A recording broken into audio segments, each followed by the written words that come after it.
नमो भगवते वासुदेवाय।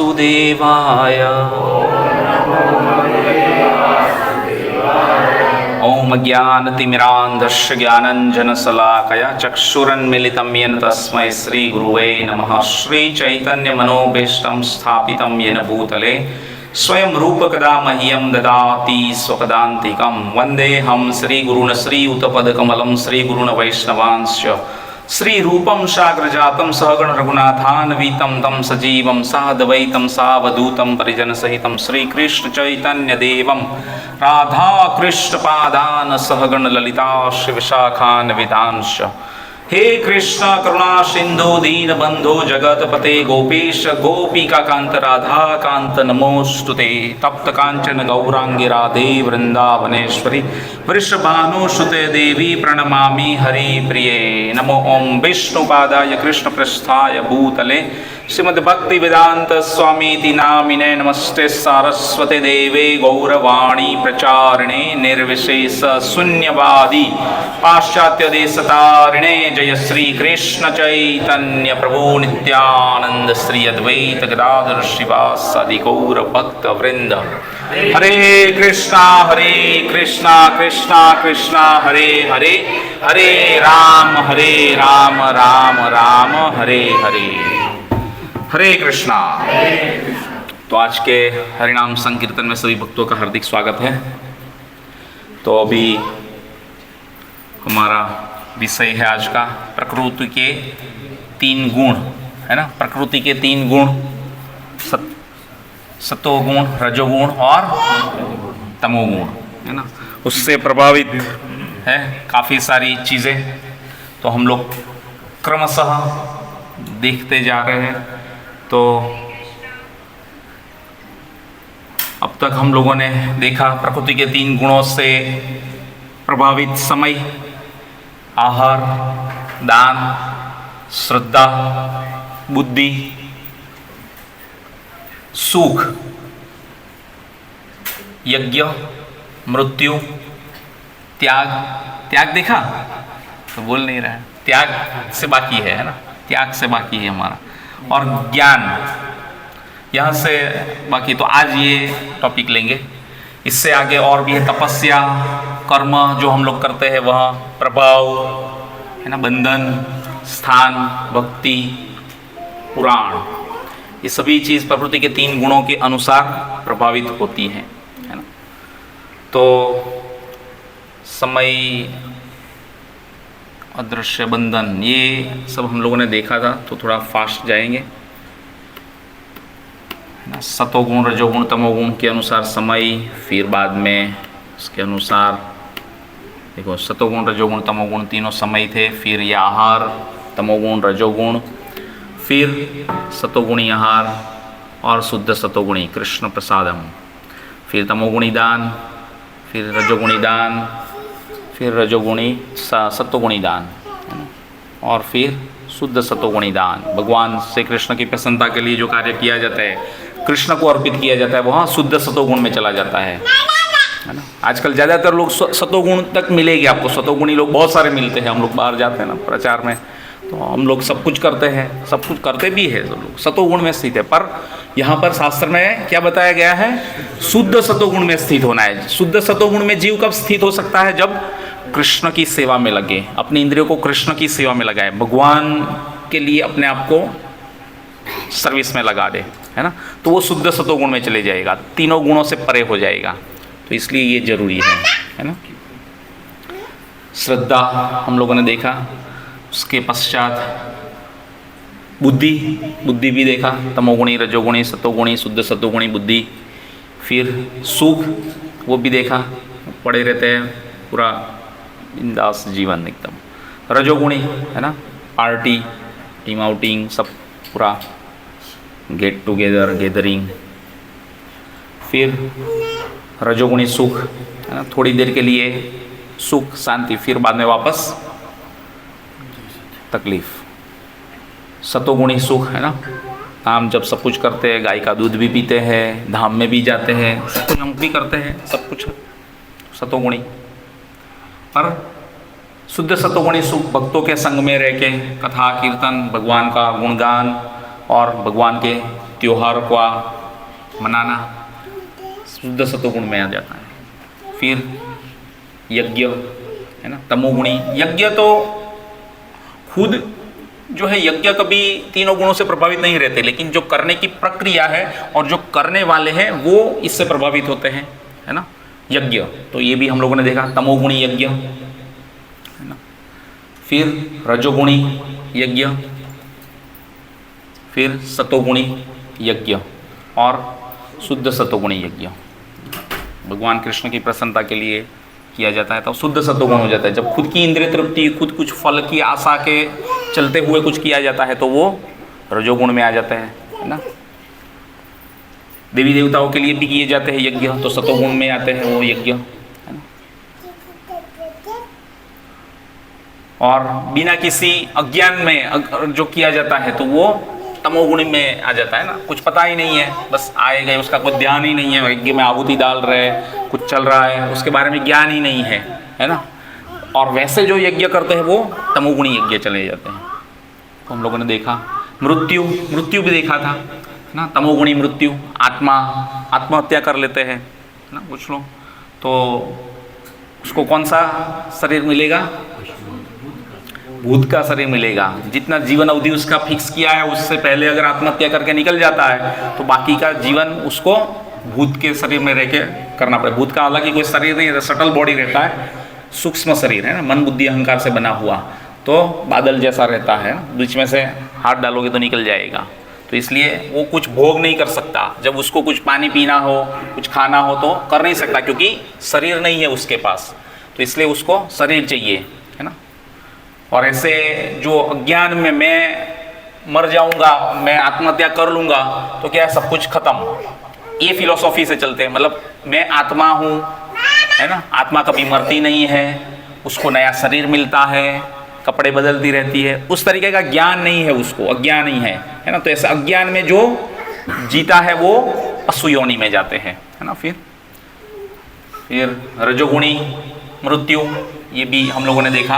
आसक्ति, इच्छा अधूरी रह जाती है ना, कुछ अचीवमेंट, गोल, टारगेट जहाँ पर पहुँचना था, मृत्युदम तक बहुत प्रयास किए लेकिन हो नहीं पाया, तो ऐसी इच्छा जो है अधूरी रह जाती है, आसक्ति रह जाती है, घर, गाड़ी, बीवी, बच्चे, बंगले, बाकी सब चीज़ें जो है उससे। तो ऐसा ये दिखा, डॉलर दिखा रहा है ना, और ये मृत्यु सैया पे अभी उसके मन में चेतना कैसी है उसकी, वही देख रहा है ना। उसका विचार, उसकी कल्पना, उसकी इच्छा, वो क्या है मृत्यु के समय, वो उसको दूसरे शरीर में लेके जाता है। तो ये उस प्रकार से ना। फिर सतोगुणी मृत्यु, ये भी देखा। सतोगुणी मृत्यु में क्या था, हमारे पिताजी रात को सोए थे अच्छे से खाना पीना खा के, सुबह में उठे ही नहीं। तो ये बाहरी तौर से ऐसा बोल सकते, लगता है ऐसा कि हाँ अच्छा मृत्यु आया, तो वो भी खुश है, पर शास्त्र की दृष्टिकोण से नहीं है, है ना। उसकी माइंड में जो है क्या चल रहा है, उसकी चेतना कैसी थी, उसने जीवन भर क्या कार्य किए, कैसे लोगों की संगति में रहा, किस परिस्थिति में शरीर छोड़ा, ये बहुत मैटर करता है ना। तो सतोगुणी मृत्यु, है ना। फिर शुद्ध सतोगुणी मृत्यु, देखो पितामह भीष्म बाणशैया पे सोए थे, कितना कष्टदायक पीड़ा था शरीर में, फिर भी जो है 5 पांडवों को भगवान लेके आए उसके पास, और भगवान चाहते थे कि पितामह भीष्म से 5 पांडव जो है उपदेश ले, ग्रहण करे। तो इसके लिए उन्होंने पितामह भीष्म को, युधिष्ठिर महाराज को बोला कि आप पितामह भीष्म से ज्ञान लीजिए, उपदेश लीजिए, है ना। तो उस प्रकार से उन्होंने, इतने कष्ट पीड़ा में थे फिर भी ये ज्ञान दिया, है ना। तो ऐसी परिस्थिति में भी जो है उन्होंने अपना कर्तव्य कर्म किया, करेक्ट। ऐसा नहीं कि अभी शरीर छोड़ दूंगा, अभी इतनी पीड़ा में है, इतना कष्ट है, अभी कहाँ ये काम करवा रहे हैं, अभी कहाँ मेरे को बोलने की वो कर रहे। पूरा लंबा उसको प्रवचन दिया पूरा, है ना, कि कैसे राजपाट संभालना है, कैसे लोगों का कल्याण करना है, कैसे लोगों का अधोगति हो, ऊपर जाए, ऊर्ध्वगति हो, है ना। तो वो बताया। इवन जो महाभारत के युद्ध में जो लोग मारे गए, उसके पत्नियां थी वो अकेली रह गई, कुछ बच्चे अकेले थे, तो ये सबके लिए भी कार्य करना था, इन लोगों को भी संभालना था, उसकी पूरी जनता जो थी राज्य की, सबको, है ना। तो उसके लिए उन्होंने कार्य किया। तो इस तरीके से तो अभी जो आज से हम लोग देखेंगे प्रकृति के 3 गुणों के अनुसार त्याग। तो भगवत गीता छोटा वाला दे दीजिए, हाँ बस ये आपके पीछे। तो प्रकृति के 3 गुणों के अनुसार त्याग, है ना। तो इस श्लोक के माध्यम से देखेंगे।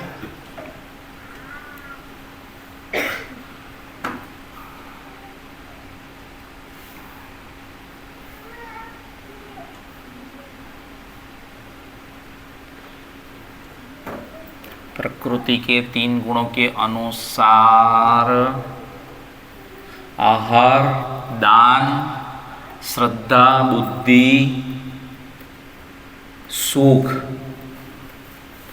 यज्ञ, मृत्यु और त्याग, तमोगुणी त्याग ना। 18.7 नियतस्य तु संन्यास, बोलिए, कर्मणो नोपपद्यते मोहतस्य परित्याग तमसः परिकीर्तितः। नियतस्य तु संन्यासः कर्मणो नोपपद्यते मोहातस्य परित्याग तामसः परिकीर्तितः। नियतस्य तु संन्यासः कर्मणो नोपपद्यते मोहातस्य परित्याग तामसः परिकीर्तितः। बोलिए। नियतस्य तु संन्यास कर्मणो नोपपद्यते मोहातस्य परित्याग तामसः परिकीर्तितः। नियतस्य तु संन्यास कर्मणो नोपपद्यते मोहातस्य परित्याग तामसस्य परिकीर्तितः। माता जी में से नियतस्य तु संन्यास कर्मणो नोपपद्यते मोहातस्य परित्याग तामसा परिकीर्तितः। और नियतस्य तु संन्यास कर्मणो नोपपद्यते मोहातस्य परित्याग तामसा परिकीर्तितः। और कोई माता जी में से नियतस्य तु संन्यास कर्मणो नोपपद्यते मोहतस्य परित्याग तामसस्य परिकीर्तितः। तो इसका अनुवाद श्री भक्तिवेदांत स्वामी श्रील प्रभुपाद के द्वारा, यदि कोई मोहवश अपने नियत कर्मों का परित्याग कर देता है तो ऐसे त्याग को तामसी कहा जाएगा। त्याग किया है, छोड़ दिया, लेकिन किस में छोड़ा है? कौन से गुण से प्रभावित होके? तमोगुण में, तामसी है ना। कई बार हम लोग देखते हैं कि ये कौन सा त्योहार है, दुर्गा पूजा और फिर नवरात्रि और सब आता है ना। तो उस समय लोग अंडा, प्याज ये सब बंद, अंडा और ये सब बंद कर देते हैं ना। मच्छी और मांस वगैरह सब लेना, कंज्यूम करना बंद कर देते हैं। और फिर जैसे ही 9 दिन खत्म हुए फिर से चालू। तो ऐसे त्याग को क्या बोला जाता है? तामसी त्याग। लोग कई बार बाधा रखते हैं, है ना, बहुत सारे लोग ऐसा रखते हैं कि हमारा ये काम हो जाए, ये काम बिगड़ा हुआ है, बिगड़ा हुआ है तो थोड़ा अच्छे से हो जाए। चल के जाते हैं कई बार कुछ जगह पे, है ना, कई बार इधर ज़्यादातर लोग खाटू श्याम तक चल के जाते हैं, है ना, तो अच्छा है, जाते हैं वो चल के, पर वहाँ तक सब चीज़ें तम्बाकू और वो सब छोड़ देते, नहीं खाते हैं रास्ते में और इधर। फिर जैसे ही मंदिर में से दर्शन करके बाहर निकले, पहुँच गए, ये सब हो गया, फिर से चालू। तो ऐसा त्याग जो है वो तमोगुणी त्याग बताया गया है शास्त्र में, है ना, वैसे त्याग। तो यहाँ पर बताया गया है कि जो कोई भौतिक तुष्टि के लिए किया जाता है उसे अवश्य ही त्याग दे।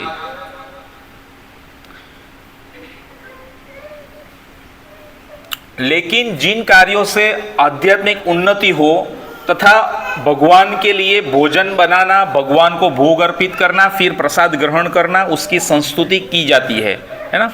तो भगवान के लिए भोग बनाना वो अच्छा है, वो ये सब शुद्ध सत्वगुण में चला जाता है। कहा जाता है कि सन्यासी को अपने लिए भोजन नहीं बनाना चाहिए, है ना। सन्यासी को क्या करना चाहिए? भिक्षा मांग के जीवन यापन करना चाहिए, उसको भोजन नहीं बनाना चाहिए। लेकिन सन्यासी भी बना सकता है, कब? भगवान के लिए बनाना, कृष्ण की प्रसन्नता के लिए, है ना। बड़े बड़े कैंप में, पंडाल में जो ये सन्यासी सब, गुरु महाराज जो है वो भी खुद प्रसाद बनाते हैं भगवान को अर्पित करने के लिए। लेकिन अपने लिए भोजन पकाना भले ही वर्जित हो, परमेश्वर के लिए भोजन पकाना वर्जित नहीं है ना, बताया गया है। इस प्रकार अपने शिष्य को कृष्ण भावनामृत में प्रगति करने में सहायक बनने के लिए सन्यासी को विवाह यज्ञ संपन्न करा सकता है ना। सन्यासी को कभी किसी को ऐसी प्रेरणा नहीं देनी चाहिए कि भाई आप गृहस्थ जीवन में जाइए, शादी कीजिए, अच्छे से ऐशो आराम से रहिए, सुख उपभोग करिए, ये कभी कोई ऐसी वो नहीं लेनी चाहिए। लेकिन प्रभुपाद ने करवाए थे अपने शिष्यों के विवाह, है ना, बहुत सारे शिष्यों के विवाह करवाए थे। क्यों करवाए? आध्यात्मिक प्रगति के लिए, उससे उन लोगों की आध्यात्मिक प्रगति होगी, है ना। तो वैसा जो कार्य है वो किया जा सकता है। यदि कोई ऐसे कार्य का परित्याग कर देता है तो वह समझना चाहिए कि वह तमोगुण के अधीन है ना। तो ऐसा करके जो कार्य छोड़ देता है, कई बार लोग जो है अपने घर परिवार का भी त्याग कर देते हैं। अभी ग्रोइंग स्टेज में है, बच्चे छोटे हैं, तो ऐसी परिस्थिति में मतलब कई बार लोग फ्रस्ट्रेट होके जो कार्य करते हैं ना, छोड़ देते हैं और फिर चले जाते हैं कहीं पर, है ना, धाम में जाके बैठ जाते हैं। तो ऐसा त्याग जो अपने रिस्पॉन्सिबिलिटी, अपना कर्तव्य से जो भागते हैं ना, वैसा जो है वो तमोगुण में बताया गया है। यहाँ पे बताया गया है कि कौन सा है? नियतस्य, है ना, नियत कर्तव्य। नियत कर्तव्य कर्म क्या हो सकता है शास्त्र के अनुसार? नियत कर्तव्य कर्म, है ना, यहाँ पर बताया गया नियतस्य, नियत निर्धारित किया गया कर्तव्य कर्म शास्त्र में बताया गया है ना। 4 वर्ण और 4 आश्रम। वर्णाश्रम के मुताबिक एक शूद्र, ब्राह्मण, क्षत्रिय, वैश्य और शूद्र, ब्राह्मण, क्षत्रिय, वैश्य और शूद्र, उसके लिए डिफाइन किया गया है ना। और ब्रह्मचारी, गृहस्थ, वानप्रस्थ और सन्यास, तो ये आश्रम हो गए, वर्णाश्रम। इसके मुताबिक जो जिसका कार्य है वो उसको करना है। शूद्र है तो उसका कार्य ऊपर के तीनों लोगों की सेवा करना है। वैश्य है तो कृषि, गौरक्षा, वाणिज्यम, है ना, सोनी, लुहार, बैंकिंग, ये सब जो है उसमें आ जाता है। फिर कौन सा आया? क्षत्रिय है तो उसका कार्य है थोड़ा पैशनेट, रजोगुणी स्वभाव के रहते हैं, है ना, रक्षा करना देश की, समाज की, ऐसे इस तरीके से ले सकते हैं ना क्षत्रिय लोग।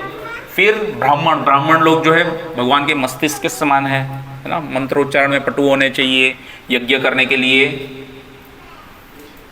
प्रॉपर होने चाहिए। तो इस तरीके से ब्राह्मण, तो जिसको जो वर्ग में फिट हो रहा है उस प्रकार से वो कार्य जो उसके आता है उसको करना है।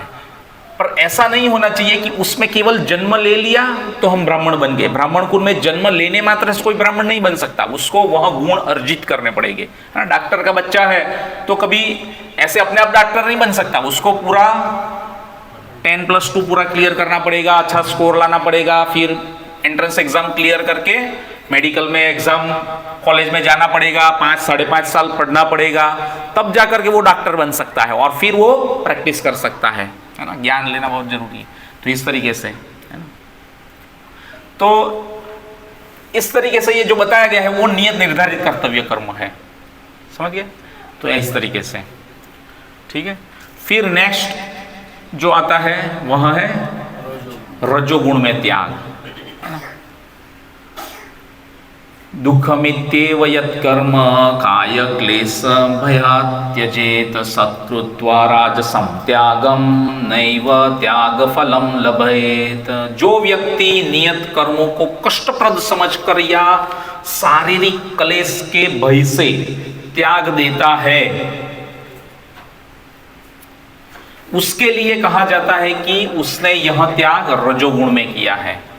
ऐसा करने से कभी त्याग का उच्च फल प्राप्त नहीं होता, है ना। कई बार लोग जो है, मैं बोला ना कि घर बार छोड़ के चले जाते हैं, है ना। परिस्थिति, घर पे बीवी बच्चों से परेशान होके घर छोड़ के चले जाते हैं, तो वो त्याग भी, उसको भी बहुत रजोगुण में यहाँ पर तो बताया, पर वो तो कुछ कुछ ऐसी परिस्थिति रहती है उसमें तमोगुण में चला जाता है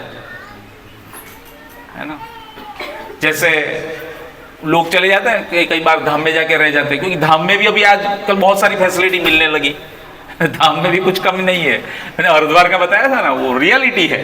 हरिद्वार में पूरी सब फैसिलिटी है वहां पर, है ना। वहां पर दोनों टाइम पक्का भोजन सुबह शाम, फिर वहां पर जो आते हैं दान धर्म करते हैं, दक्षिणा अपनी धन की शुद्धिकरण के लिए, है ना। कोई निस्वार्थ भाव से भी आता है, कोई स्वार्थ के भाव से भी आता है, 100 रुपया 10,000 रुपया चढ़ा के 10 लाख लेने के लिए, तो वो वैसा त्याग, है ना। तो सब फैसिलिटी है वहां पर, है ना। प्रधानमंत्री ने सब पूरे अभी सब व्यवस्था कर दी है ना, टॉयलेट बाथरूम भी सब बना दिए, बहुत अच्छा है। गंगा का पानी फ्रेश, है ना, दोनों टाइम पक्का भोजन, सब कुछ मिल जाता है वहां पर। फिर क्यों ये सब झमेला करने का और परिस्थिति तकलीफ लेने की, है ना। तो ऐसी परिस्थितियों में जो त्याग करता है वह रजोगुण में त्याग है। जो व्यक्ति नियत कर्मों को कष्टप्रद समझकर या शारीरिक क्लेश के भाव से त्याग देता है ना, तो ऐसा जो है वो रजोगुण में जाता है। तो ऐसा करने से कभी त्याग का उच्च फल प्राप्त नहीं होता है। ये तो आप अपनी जवाबदारी रिस्पॉन्सिबिलिटी से भाग गए, है ना, कायर है, ऐसा डिफाइन है। तो ऐसा नहीं होना चाहिए, है ना। कौन सा श्लोक है? 18.8। जो व्यक्ति कृष्ण भावनामृत को प्राप्त है उसे इस भय से अर्थोपार्जन बंद नहीं कर देना चाहिए, है ना। मतलब अपना नियत निर्धारित कर्तव्य कर्म बंद नहीं करना है। आप जिस वर्ग में हो, जिस परिस्थिति में जहां पर जो कार्य कर रहे हो वो कार्य चालू रखना है, और सकाम कि वह सकाम कर्म कर रहा हो, मतलब सकाम कर्म मतलब कर्म करके फल खुद भोग रहा है। यदि कोई कार्य करके कमाए धन को कृष्ण भावनामृत में लगाता है या यदि कोई प्रातःकाल जल्दी उठकर दिव्य कृष्ण भावनामृत को अग्रसर करता है तो उसे चाहिए कि वह डर कर या यह सोचकर कि ऐसे कार्य कष्टप्रद है उन्हें त्याग नहीं देना चाहिए, है ना।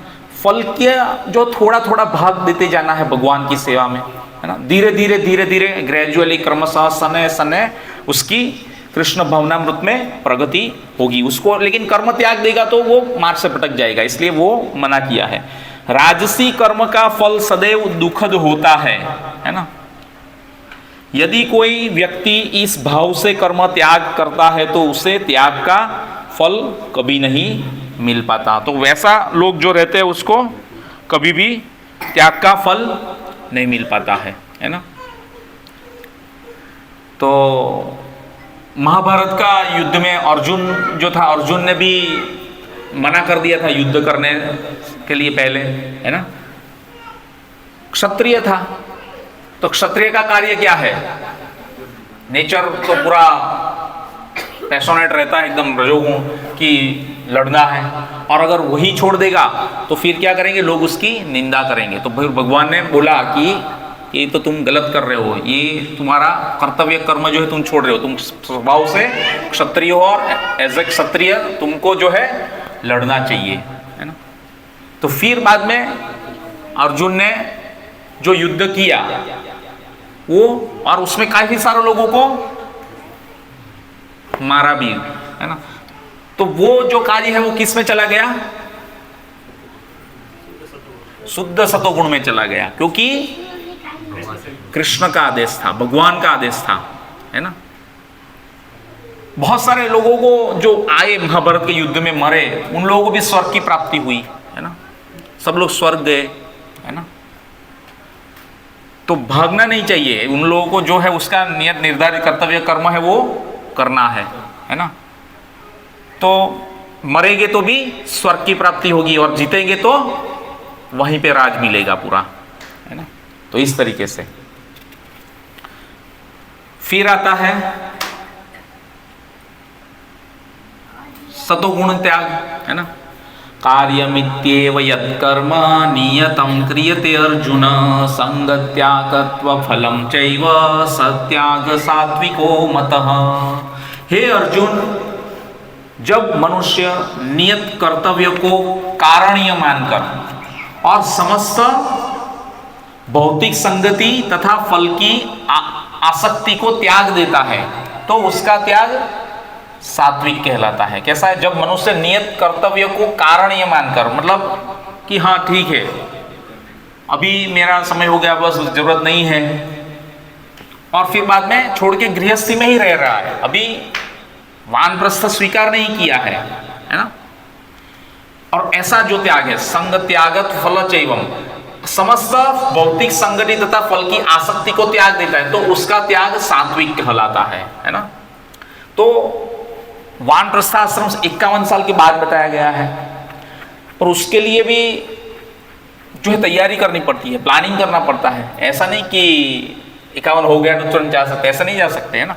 और हस्बैंड वाइफ साथ में भी जा सकते हैं, और अगर वाइफ नहीं रेडी है तो केवल आप अकेले भी जा सकते हैं, है ना। सब सेट हो जाता है, घर गृहस्थी, फिर फुल टाइम मंदिर में भगवान की सेवा में जीवन लगाना चाहिए, है ना। तो इस तरीके से, और अगर घर में सभी भक्त हैं, सब लोग भक्ति में जुड़े हैं, भगवान का प्रचार कार्य अच्छे से चल रहा है, जहाँ कहीं पे जिस परिस्थिति में आप हो तो उसको बताया गया है कि ठीक है ये कंटिन्यू कर सकते हैं इस प्रकार से, है ना, गुरु महाराज और उसके आदेश से। तो ऐसा त्याग है ना, सतोगुणी त्याग। कौन सा है, श्लोक 18.9, नियत कर्म इसी मनोभाव से किया जाना चाहिए, मनुष्य को फल के प्रति अनासक्त होकर कर्म करना चाहिए, है ना। उसे कर्म के गुणों से विलग हो जाना चाहिए, मतलब कर्म करता है लेकिन कृष्ण के लिए कर्म करता है, खुद की इंद्रिय तृप्ति के लिए नहीं, है ना, भगवान की प्रसन्नता के लिए। इवन अपनी सभी इंद्रियों को भी जो है भगवान की सेवा में लगाते हैं। जैसे अमरीश महाराज का उदाहरण, सब कुछ अपना आँख, नाक, कान, जीभ, हाथ, पैर, पूरा शरीर, सब कुछ जो है भगवान की सेवा में लगाया, है ना। जो व्यक्ति कृष्ण भावनामृत में रहकर कारखाने में कार्य करते हैं, है ना, हमारे जैसे लोग आए, देखो, वह न तो कारखाने के कार्य से अपने आप को जोड़ते हैं, है ना, नहीं कारखाने के श्रमिकों से, है ना। वहां पर काम करने के लिए तो हम लोग जाते हैं, कहां पर जाते हैं काम करने के लिए, कारखाने में, लेकिन वहां का लोगों से, वहां का जो वातावरण है, वहां का जो माहौल है, उसके साथ में नहीं जुड़ना है ना। इसलिए मैंने कल जो अपना ध्यान योग का था उसमें मैंने बताया था ना कि काम से काम सीधा मतलब, इससे और कोई ज्यादा बात नहीं। और ऐसे लोगों के साथ जितने ज्यादा अभक्तों के साथ उलझन में रहेंगे, बातचीत करते रहेंगे, उठते बैठते रहेंगे, तो will definitely leads to the fall down in your Krishna consciousness. इसमें होता ही, आप डिटेचमेंट हो जाएगा, कृष्ण भावनामृत की प्रगत एक्टिविटी जो है ना, जो कृष्ण प्रीत्यर्थ कार्य है उससे दूर हो जाएगा, है ना। तो ऐसे कार्यों से बंधना नहीं है हमको, है ना। श्रमिक को से बंधना नहीं है और ना ही वहां के कोई कार्य से अपने आप को जोड़ना है ना, बंधन में नहीं रखना है ना। आपको जो स्पेसिफिकली डेडिकेटेड जो कृष्ण की सर्विस आपके लिए निर्धारित की गई है, जो बताई गई है हमारे क्राइटेरिया में, तो वो हो रही है कि नहीं, वो प्रॉपर हो, वो बहुत जरूरी है। उसमें कोई अड़चन नहीं आनी चाहिए। अगर आपकी ये एक्टिविटी प्रभावित हो रही है तो वो गलत है ना, वो सही नहीं बताया गया है। और जब वह इसका फल कृष्ण को अर्पण कर देता है तो वह दिव्य स्तर पर कार्य करने लग जाता है ना। तो ऐसा चीजें होना चाहिए। कई बार लोग जो है ना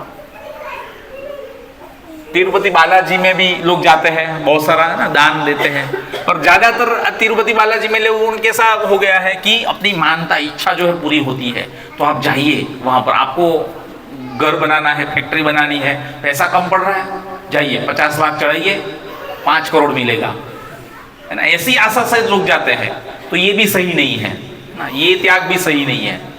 कुछ लोग जो है अपना बाल निकलवाते हैं वहां पर, है ना, हाँ, बाल का दान, काला सोना बोलते हैं, तो वो भी जो है उतना वो नहीं है कि मतलब आप कौन से भाव से दे रहे हैं, है ना।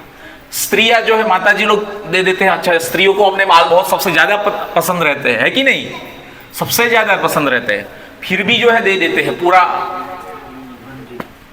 भगवान। और कोई कौन से भाव से दे रहे हैं वो महत्व का है ना। अपने यहाँ थे वो साउथ इंडियन, अभी तो 3 लोग थे, तीनों के तीनों चले गए, वो माता जी लोग करवाते थे, जब 3 साल रहे उसमें मैंने 2 बार देखा उन लोगों को पूरा गंजा। तो ऐसा त्याग है ना, भगवान का तो ऋण है, बाल बेच के पैसा ले रहे हैं, अभी बहुत पैसा चाहिए, जितना दोगे उतना कम है, तो ऐसा है। तो ऐसा त्याग है ना। फिर आता है शुद्ध सत्वगुण में त्याग, है ना। कौन सा पिक्चर है, हाँ,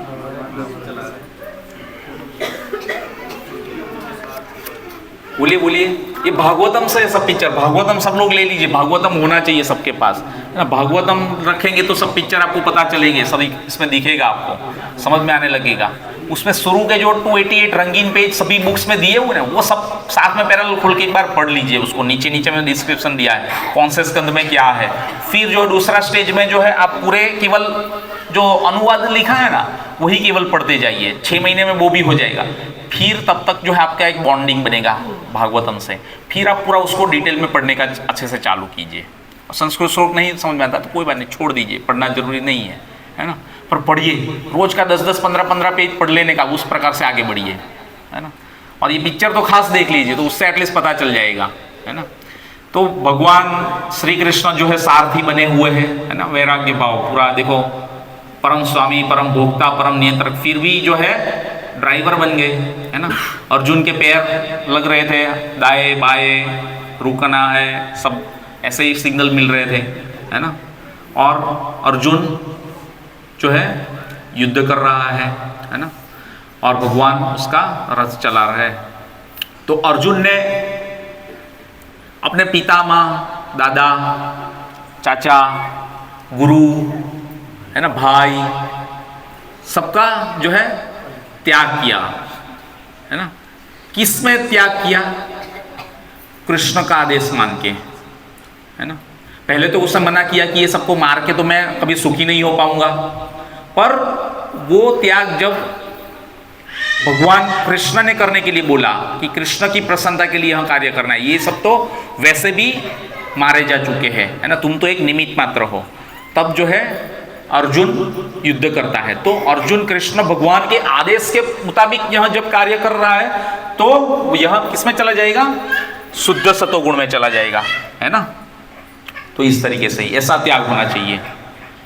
तो हम लोगों को भी इस प्रकार से तैयारी करनी चाहिए, जैसे मैंने बताया, है ना। कुछ उम्र हो जाती है, कुछ सब घर गृहस्थी सब सेट हो जाता है, तो फिर फुल टाइम मंदिर के पास, मंदिर में रह सके वैसी योजना बनानी चाहिए, अभी से एटलीस्ट प्लानिंग करना चाहिए, है ना। बहुत सारे माता जी प्रभु जी लोग ऐसा सोचते भी है, तो बहुत अच्छी बात है कि हम लोग एक दूसरे को एटलीस्ट उस प्रकार से फीट करके रखते हैं कि भाई चलो एक मंदिर बन जाए, इसमें हम लोग ये सेवा करेंगे, हम लोग ये करेंगे, तो उस प्रकार से, है ना, अपने आप को इमेजिन करना चाहिए। तब आप एक समय के प्रकार उस ऐसी चेतना में आप ढलते जाओगे, तब जाकर के भगवान आपको वैसी परिस्थिति में रखेंगे। नहीं तो आप वही चाहते हो कि बस अभी पूरी जिंदगी तो काम किया, यहाँ से धक्के मार के निकालेंगे 58 या 60 के बाद, फिर जाके क्या पड़े रहेंगे कहीं ना कहीं पे घर पे, बच्चे तो वैसे भी निकल जाएंगे, साथ में थोड़ी रहेंगे आपके, तो वही परिस्थिति है। तब जो अगर सुख वास्तव में आपको एंजॉय करना है, रियल लाइफ कृष्ण की प्रसन्नता के लिए, तो अभी से इसकी तैयारी करनी पड़ेगी, है ना। तो वो जो है आपको वास्तविक आनंद, दिव्य आनंद देगा ये कार्य जो है वो। तो इस प्रकार से सत्वगुण में त्याग, है ना। फिर आता है कौन सा है, ये त्याग हो गया, है ना। फिर आता है ज्ञान, प्रकृति के 3 गुणों के अनुसार ज्ञान, है ना। तो ज्ञान का हम लोग देखते हैं, तमोगुणी ज्ञान, है ना, उसमें भी तमोगुणी ज्ञान, रजोगुणी ज्ञान, सतोगुणी ज्ञान और शुद्ध सतोगुणी ज्ञान। तो तमोगुणी ज्ञान के लिए भागवत गीता का श्लोक है, कौन सा श्लोक है,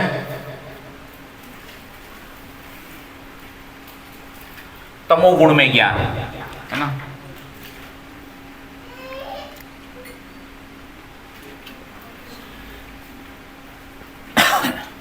यत्तु कृत्सन वदेकस्मिन् कार्ये सत्कर्म हेतुकम् अतत्वर्थवदल्पं च तत्तामसमुदाहृतम्।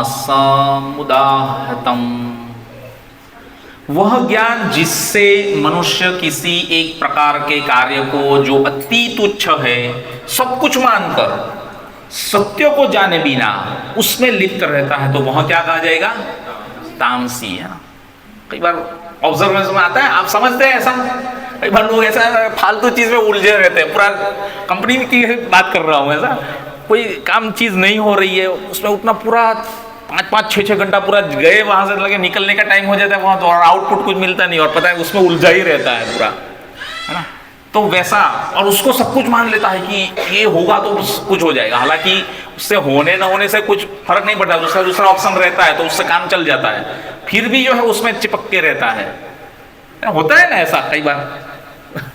तो वैसा जो है ना, ऐसा तमोगुण में ज्ञान है, सब कुछ मान लेता है, ऐसा है ना। कई बार लोग जो है देश की सेवा, समाज की सेवा, घर की सेवा, इसी को जो है पूरा सब कुछ मान लेते हैं, है ना। समाज सेवा वही जो है परमेश्वर की सेवा है, ऐसा मानने वाले रहते हैं ना, बहुत सारे समाज सेवा के लोग रहते हैं, है ना। बस यही सब कुछ है, पर हालांकि वास्तव में आपका कार्य क्या है, भगवान की प्रसन्नता के लिए, भगवान के आदेश के मुताबिक, भगवान को जो प्रसन्न है वैसा कार्य करना, है ना। तो ऐसा जो ज्ञान रहता है वो आपका शुद्ध सत्वगुण में रहता है। तो ये जो ऐसा ज्ञान जिसके पास है और उससे वैसी चेतना है, तो वो कैसे जाएगा, तमोगुण में, अति तुच्छ है, सब कुछ मान लेता है, बस यही सब कुछ है ना। सत्य को जाने भी ना, मतलब सत्य का ज्ञान नहीं रहता है ना, वैसा कार्य करते हैं लोग, है ना। तो बहुत सारा लोग ऐसा ज्ञान जो लेते हैं वो कैसा है, तमोगुण में ज्ञान। ज्यादातर आज ये स्कूल कॉलेज इसमें भी जो पढ़ाया जाता है वो भी सब पूरा प्रभुपाद ने बताया तमोगुण में ज्ञान है ना। तमोगुण में ज्ञान क्यों ऐसा है, प्रभुपाद ने क्यों ऐसा बोला तमोगुण में ज्ञान है? हाँ, और थोड़ा और अच्छे से बताए तो अर्थार्जन के लिए वो ज्ञान मिलता है, पैसा कमाने के लिए। ठीक है, और दूसरा एक और बहुत ही अच्छा कोर पॉइंट है इसमें, क्यों प्रभुपाद ने ऐसा बोला? ठीक है, वो भी हो गया, सब कुछ फिजिकल हैप्पीनेस के भौतिक ज्ञान ही है तो हाँ, और थोड़ा जगह। अच्छा, पहले तो मूल बेसिक चीज जो है कि आप क्या है, आप क्या है, खुद कौन है आप? आत्मा है। आत्मा का ज्ञान ही नहीं है। प्रभुपाद बहुत सारी कॉलेजेस, यूनिवर्सिटी और सब जगह पे गए और बहुत सारी जगह पे वो किया, है ना, वार्तालाप किए वहां पर, लेकिन क्या है, वहां पर आत्मा का ज्ञान ही नहीं है ना, कि आप को कैसे जीवन में सुखी होना है, आप क्या बन सकते हो, ये करके आपको ये मिलेगा, वैसा ज्ञान है ना, एक शरीर संबंधी ज्ञान, पदार्थ, है ना, शरीर के संबंधी ज्ञान, आत्मा का ज्ञान ही नहीं है वहां पर। तो वैसे ज्ञान को जो है, इसलिए इसको जो है तमोगुण में बताया गया है। स्कूल, कॉलेजेस, वहां पर जहां कहीं पे भी ऐसा ज्ञान जो देते हैं ना, नो सोल नॉलेज, आपका आत्मा का ज्ञान ही नहीं है वहां पर, तो ऐसा ज्ञान जो है वो भी तमोगुण में जाता है ना। फिर आता है रजोगुण में ज्ञान। पृथक्त्वेन तु यज्ञानं नाना भावान पृथग्विधान वेत्ति सर्वेषु भूतेषु तज्ज्ञानं विद्धि राजसम्। जिस ज्ञान से कोई मनुष्य शरीर में भिन्न भिन्न प्रकार का जीव देखता है, उसमें तुम क्या जानो, राजसी जानो, है ना। आत्मा शरीर है, शरीर के लिए ही कुछ करना है ना, आत्मा भी है, शरीर भी है, थोड़ा तो ज्ञान रहता है कि हाँ चलो ठीक है, पर वो उस प्रकार से कार्य नहीं करते, ऐसा जीवन यापन नहीं करते कि मैं एक आत्मा हूं, आत्मा का स्वभाव जो है परमात्मा की सेवा करना है, परमात्मा भगवान श्री कृष्ण है। ये तीन ज्ञान जो है होना चाहिए कि हम कौन है, भगवान कौन है, भगवान के साथ हमारा क्या संबंध है ना। ये तीन बेसिक चीजों से ही मिसिंग रहता है। अभी एक उदाहरण शेयर करूंगा। कल या परसों का बुक डिस्ट्रीब्यूशन में गए थे, हाँ कल ही गए थे ना, कल इवनिंग में। मेरे को बहुत एकदम मैं शॉक हो गया ऐसा वहाँ पर जो मैंने ऑब्जर्व किया, है ना। 15-16 साल का लड़का था, 12वीं की एग्ज़ाम, 12वीं में था शायद, कितना 11वीं या 12वीं में कुछ एग्ज़ाम देने वाला था। तो वो लड़के को गीता दिखाई, घर में कोई थे नहीं, उसके फादर मदर, तो हमने ठीक है बात कर रहे थे, निकल गया, पर काफ़ी मासूमियत और पूरा एकदम भोलापन था उसके चेहरे के ऊपर। तो मेरे को थोड़ा उसके साथ रुक के बात करने की इच्छा हुई, तो फिर मैंने उसको बोला कि ये क्या है पता है, तो उसने देख के थोड़ा तो बता तो दिया कि हाँ गीता है। तो ये गीता में क्या है उतना थोड़ा तुमको पता है कुछ, किसने बोली थी, कहाँ पर बोली गई थी? बोले नहीं है क्या, ये मुझे पता नहीं है कि ये सब नहीं पता मुझे। तो तुम्हारे पिताजी ने कभी बताया कि नहीं ऐसा डिस्कशन हुआ? नहीं, ऐसा हमारा कभी नहीं हुआ ऐसा, है ना। और उसके हॉल में भगवान राधा कृष्ण का एक फोटो भी लगाया हुआ था, पेंटिंग किया हुआ बड़ा।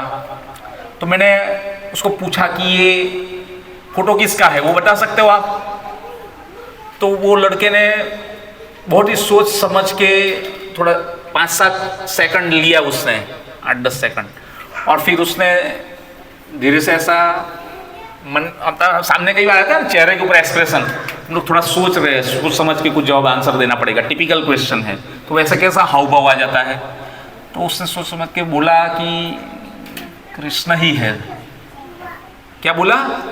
कृष्ण ही है, ये ऐसा लग रहा है। तो परिस्थिति बहुत खराब है, भगवान को पहचानते नहीं है। और ये बच्चे बेचारे क्या करेंगे भी, क्योंकि यहाँ पर ना तो मंदिर है, ना तो भाई बाहर जाते तो कोई मंदिर में दर्शन करवाने के लिए लेके जाते हैं, वहाँ पर कौन से देवी देवता है, कौन भगवान है, किसका स्थान कहाँ पर है, किसकी पूजा करने की, कौन सा त्योहार, कुछ भी पता नहीं है ना।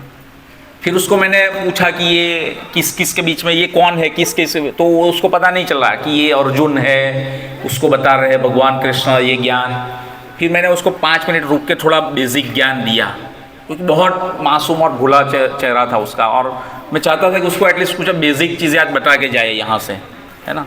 तो उसको बताया मैंने कि भाई इसमें इतने अध्याय है, इतने चैप्टर है, इतने श्लोक है, ये कुरुक्षेत्र की रणभूमि आज से 5000 साल पहले भगवान कृष्ण ने अर्जुन को उपदेश दिया था, तब जा कर के ये हुआ, इसमें 5 मुख्य विषयों का ज्ञान है ना। तो ये सब चीज़ें उसको मैंने थोड़ा बेसिक बताया, तब जो है उसको थोड़ा कॉन्फिडेंस आया कि हाँ ये कुछ अच्छा मेरे को आज जानकारी मिला। मतलब अब ये तुम चीज़ जो है अपने पिताजी को भी बताना और शेयर करना, उसके साथ डिस्कस करना। बहुत विकट परिस्थिति है कि और उसको फिर मैंने बोला कि तुम्हारे साथ में कोई दोस्त मुस्लिम हो गए तो उसके मुस्लिम के बच्चे जो रहते हैं ना, वो उसको देखना, छोटे छोटे जब बच्चे रहते हैं ना, अभी 3-3, 4-4 साल के, ये किसको बता सकते हैं? प्रथम तो भी चलो बड़ा हो गया, उसके पहले हार्दिक तो उससे भी बड़ा हो गया, ये हानू है ना, उसके जैसे बच्चों को। यहाँ पे तो मुस्लिम कम है और गुजरात और उधर में बहुत ज़्यादा है।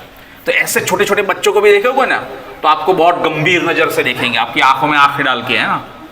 जब मदरसा में से आते हैं और जाते हैं सब वहाँ पर जो पढ़ के आते हैं ना, और फिर बाद में हम लोग बोलते हैं कि हाँ बहुत सब इकट्ठे होते हैं ना सब शादी ब्याह में और इधर उधर, तो बड़ी बड़ी बातें करते हैं, ये मुस्लिम लोगों की वजह से भी हमारी परिस्थिति खराब हो रही है, मुस्लिम लोग हमारे लिए दिक्कत खड़ी कर रहे हैं। अरे आप खुद ही दिक्कत हो, आप खुद ही तकलीफ वाले हो, आपको खुद को ही कुछ ज्ञान नहीं है, आपके धर्म के बारे में आप कुछ जानते नहीं है, और फिर आप बोल रहे हो कि मुस्लिम से हमको तकलीफ है। ये मुस्लिम की वजह से तकलीफ नहीं है, तकलीफ वही है कि हम सब इस भावना भावित है, इस भावना रहित है, भावित नहीं, इस भावना रहित, इस मतलब ईश्वर, है ना।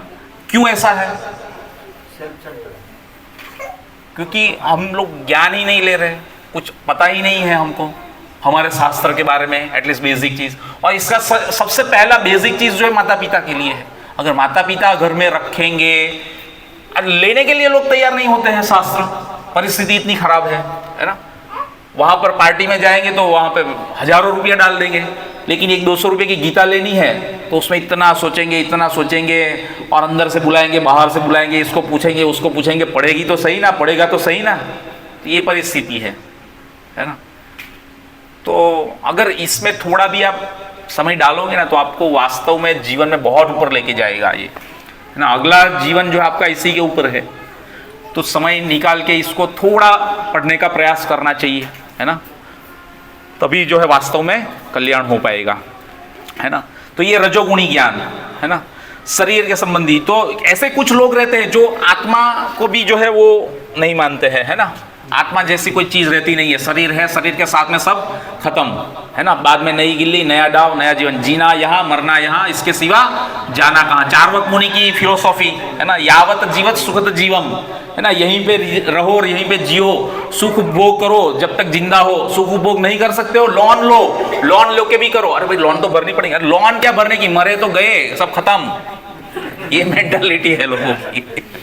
और लोन तो वैसे ही मिल रही है, रोज के 10-10 फोन आते हैं, लोन ले लीजिए, आपकी कार के ऊपर लोन लीजिए, आपके घर के ऊपर लोन लीजिए, मैरिज के लिए लोन लीजिए, टूर के लिए लोन लीजिए, घी खाने के लिए लोन लीजिए। 3000 रुपये किलो वाला घी खाना है तो लोन लेनी पड़ेगी। ये परिस्थिति है। श्रीमद् भागवत गीता का दूसरा अध्याय जो गीता का सार है ना, उसमें 2.26 नंबर का जो श्लोक है, उसमें जो है बहुत प्रभुपाद ने बहुत अच्छे से वर्णन किया हुआ है ना। उसमें बताया गया है कि कुछ ऐसे लोग जो है जो आत्मा को नहीं मानते हैं ना, आत्मा मरने के बाद जो है आत्मा क्या है, परमात्मा में विलीन हो जाएगा, हम खुद परमात्मा बन जाएंगे, हम भगवान बन जाएंगे, मरने के बाद सब कुछ शून्य हो जाएगा, है ना। ऐसी गलत फिलोसॉफी और मेंटालिटी के साथ बहुत सारे वर्ग आजकल आधुनिक जगत में पर्याप्त मात्रा में उपलब्ध है ना। तो ऐसे कुछ 8 लोगों का जिक्र किया है, तो मैंने केवल उस पॉइंट में निकाले हैं। बौद्ध फिलोसॉफी, बौद्ध धर्म, है ना, चीन, जापान और ये सब कंट्री में, उधर इंडोनेशिया और साइड में तो बहुत ज़्यादा है। लोकायतिक, वो लोग, दूसरे लोग। फिर जो है, लाइट नहीं है तो दिख नहीं रहा है मुझे प्रॉपर, वैतासिक इसमें बताया गया है। इसमें कोई 2.26 का श्लोक में अगर देखेंगे ना तो ये सब है। फिर बाद में बताया गया है कि जो मटेरियलिस्टिक साइंटिस्ट है ना, भौतिक वैज्ञानिक, है ना, वो साइंटिस्ट भी 2 प्रकार के हैं। स्पिरिचुअल साइंटिस्ट भी थे, सर आइजैक न्यूटन, आइंस्टाइन, ये सब भगवान को मानते थे, है ना। ऐसा नहीं थी कि ये, पर वो जो मैंने एक लास्ट में वो एक शेयर किया था, वो क्या नाम था, वो स्टीफन हॉकिंग, है ना, पूरा पैरालिसिस हो गया था उसको अंतिम समय। वो उसने भगवान का कोई सत्ता ऐसा नहीं है, वो स्वीकार नहीं किया था। आप देख सकते हैं उसमें गूगल में, है ना। तो वैसा लोग मटेरियलिस्टिक साइंटिस्ट। फिर मटेरियलिस्टिक फिलोसोफर, है ना, दार्शनिक, ऐसे ऐसे अपनी अपनी जो मन से निकाली हुई मन गढ़ित बातें जो इसमें से कुछ लेंगे, पकड़ेंगे और फिर उसको आपके सामने रजुआत करेंगे और फिर इसी के आजू बाजू में घुमाते रहेंगे आपको, वैसे लोग, है ना। चार्वाक मुनि, वो उसमें से एक था ऐसा। फिर ये जो है त्रिशूद्र विज्ञान, ऐसा करके भी एक बताया गया है। फिर दूसरा कोई धर्म भी बताया गया है। बहुत सारे जो ऐसे 8 प्रकार के लोगों का वर्णन किया है जिन्होंने आत्मा का खंडन वो कर दिया कि ये आत्मा जैसा कोई चीज रहता नहीं है, सब गलत है ना। तो ऐसा जो ये सब ज्ञान है वो रजोगुण में चला जाता है। फिर सत्वगुण में ज्ञान, सर्वभूतेषु येन कम भावमव्यम विमिक्सते अविभक्तम विभक्तेषु तज्ज्ञानम विद्धि सात्विकम। जिस ज्ञान से अनंत रूपों में विभक्त शरीर सारे जीव में एक ही अविभक्त आध्यात्मिक प्रकृति देखी जाती है, उसे ही तुम क्या जानो? सात्विक जानो। 18.22 तो यहां पर बताया गया है ना। जो व्यक्ति हर जीव में, चाहे वह देवता हो, मनुष्य हो, पशु पक्षी हो या जल जंतु अथवा पशु पौधा, एक ही आत्मा को देखता है ना, उसे सात्विक ज्ञान प्राप्त रहता है ना। आत्मा नाम की चीज है, वो देखता है, सभी के अंदर आत्मा है, ऐसा है ना। समस्त जीवों में एक ही आत्मा है, यद्यपि पूर्व कर्मों में अनुसार उसके शरीर भिन्न भिन्न है। जैसा कि 7वें अध्याय में वर्णन हुआ है कि प्रत्येक शरीर में जीवन शक्ति की अभिव्यक्ति परमेश्वर की परा प्रकृति के कारण होती है। उस एक परा प्रकृति, उस जीवनी शक्ति को प्रत्येक शरीर में देखने सात्विक दर्शन है। यह जीवनी शक्ति अविनाशी है, भले ही शरीर विनाशशील है ना। तो मतलब अच्छी उसकी मेंटालिटी अच्छी है, उसको ज्ञान है ना। जो आपसी भेद है यह वह शरीर के कारण है, चूंकि बद्ध जीवन में अनेक प्रकार के भौतिक रूप है, अतएव जीवन शक्ति विभक्त प्रतीत होती है। ऐसा निराकार ज्ञान आत्म साक्षात्कार का एक पहलू है, पर थोड़ा सा ट्विस्ट हो जाता है ना। सब कुछ बहुत अच्छा बताते, एक लेक्चर था बहुत अच्छा बता रहे थे, बहुत अच्छा बता, फिर लास्ट में उसने पूरा ऐसे जस्ट बोल दिया कि आपकी मृत्यु के पश्चात आत्मा क्या है? परमात्मा बन जाती है। तो वहां पर पूरा सत्यानाश हो गया, पूरा खत्म, है ना। बहुत सारे ऐसे लोग हैं जो ऐसी गलत फिलोसॉफी बताते हैं, है ना। तो बहुत डेंजर है आप कलयुग में बाहर लोग जो है बैठे हुए, है ना।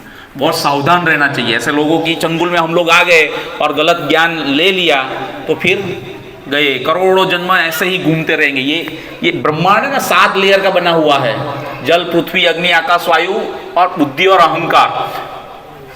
ये आवरण को कोई भेद नहीं पाएगा। ज्यादा से ज्यादा सतोगुण में स्थित होते हैं, है ना। ब्रह्म भोजन करेंगे, सब कुछ करेंगे, धाम में भी जाएंगे, लोगों के प्रति अच्छा भाव रखेंगे, अच्छे से बात करेंगे, सतोगुणी है। पर शुद्ध सतोगुण में नहीं जा पाएंगे। शुद्ध सतोगुण में नहीं जा पाएंगे तब तक जो है वो कृष्ण की सेवा को भी नहीं समझ पाएंगे, कृष्ण को ही नहीं समझ पाएंगे, है ना।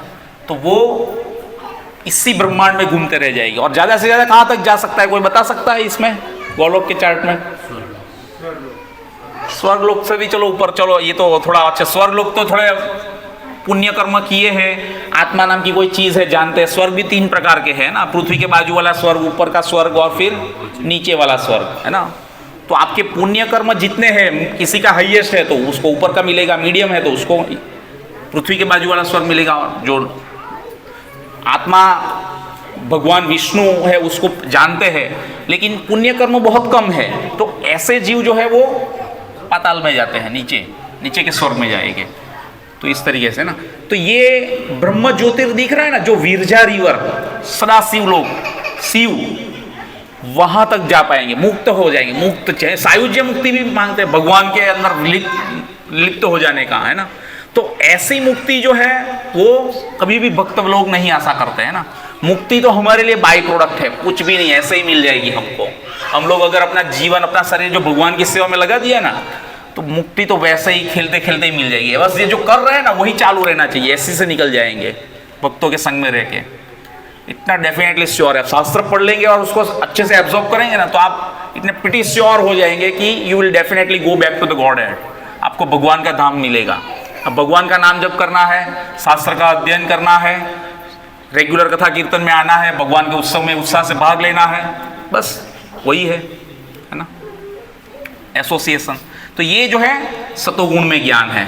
फिर शुद्ध सतोगुण में ज्ञान, यो मां पश्यति सर्वत्र सर्व च मयि पश्यति तस्यां मनहं प्रणश्यामि स च मे न प्रणश्यति। जो मुझे सर्वत्र देखता है और सब कुछ मुझ में देखता है, उसके लिए न तो मैं कभी अदृश्य होता हूँ न वह मेरे लिए अदृश्य होते। भगवद गीता 6.30 है ना। तो यहाँ पर भगवान बता रहे हैं कि भगवान उसके लिए सब कुछ ध्यान रखते हैं। जो भगवान की सेवा में लगा है, भगवान का भक्त है, तो उसके लिए भगवान हमेशा उसको कोई विकट परिस्थिति से हमेशा रक्षण करते हैं, उसको सही समय पे उचित मार्गदर्शन भी देते हैं, है ना। उसकी कुछ खतरा भय है तो वहां से रक्षा भी करते हैं, है ना। तो उसके लिए न तो कभी अदृश्य होता हूं, उसके लिए कभी भी अदृश्य नहीं होते भगवान, है ना। वह न मेरे लिए अदृश्य होता है, सभी जगह पे भगवान को देखते हैं। करेक्ट। कोई एक ऐसा एग्जाम्पल बता सकते हैं कोई जो सभी जगह पे भगवान को देखता है? प्रहलाद महाराज, है ना। प्रहलाद महाराज के पिताजी कौन थे? हिरण्यकशिपु का क्या थे? वो 1 नंबर के असुर थे, है ना। कितना सारा प्रयास किया मारने के लिए, लेकिन प्रहलाद महाराज की हमेशा रक्षा की ना भगवान ने। तो इस तरीके से भगवान अपने भक्तों का ध्यान रखते हैं। हमको पता नहीं चलता कि हम कई बार कुछ थोड़ी तकलीफ आती है, परेशान होते हैं, अब भगवान जैसा कुछ है ही नहीं, भगवान हमको कुछ देखते ही नहीं, देखो हमारे को इतनी तकलीफ मिल रही है। पर वो विगत हमारे ऐसे कर्म है जिसकी वजह से हमको ये तकलीफ मिल रही है ना। तो ये अगर आपकी तकलीफ अभी अगर कम हो गई, आपको तकलीफ भगवान इसलिए दे रहे कि आप इससे अभी अभी अच्छे से मुक्त हो जाओ, है ना। तो पिछला शरीर जब साथ छोड़ेगा, वो समय पे पहुंचेंगे, जब बुढ़ापा आएगा तब आप अच्छे से भगवान की भक्ति कर पाओगे। तो इसलिए जो ऐसे पाप पुण्य के जो कर्म है, उसके फल जो भुगतने, वो अभी अभी अच्छा शरीर है तभी मिल जाए ना, और निकल जाए वो अच्छे है ना। तो इसलिए ये बहुत जरूरी है। तो ऐसा जो ज्ञान है कि भगवान सब जगह पे है, वो हमारी रक्षा करेंगे, ऐसा विश्वास है हमको, है ना। तो वो शुद्ध सतोगुण में ज्ञान है, ऐसा बताया गया है वो, है ना। तो ऐसा ज्ञान, ठीक है। तो यहाँ पर आज विराम लेंगे, शुद्ध सतोगुण में ज्ञान। इससे आगे फिर बाद में हम लोग नेक्स्ट प्रोग्राम में कंटिन्यू करेंगे। तो आज का जो टॉपिक था उसके रिलेटेड अगर किसी को कुछ प्रश्न है या कोई टॉपिक कोई डिस्कस करना है, कुछ जानने की जिज्ञासा हो तो बता सकते हैं, है ना।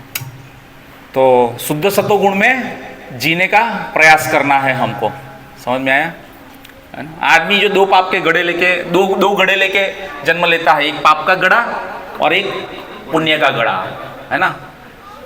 अब जब उसको कष्ट मिलता है, तकलीफ आती है ना, उसके पाप के कारण आती है, उसके पाप के कर अब कुछ